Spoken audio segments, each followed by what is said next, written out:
మిత్రులారా, ఈరోజు మనం వివి గిరి గారికి భారతరత్న ఎలా వరించింది ఆయన చరిత్ర తెలుసుకునే ప్రయత్నం చేద్దాం.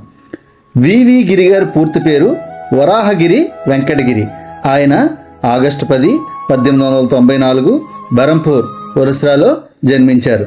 ఆయన ఐర్లాండ్లో న్యాయ విద్యను అభ్యసించారు. అక్కడ స్వాతంత్ర ఉద్యమం ప్రభావంతో భారతదేశానికి తిరిగి వచ్చారు.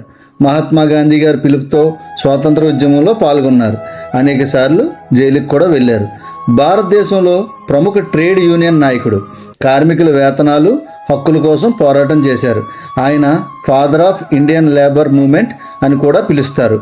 కార్మిక మంత్రిగా పనిచేశారు. అనేక రాష్ట్రాలకు గవర్నర్గా ఉన్నారు.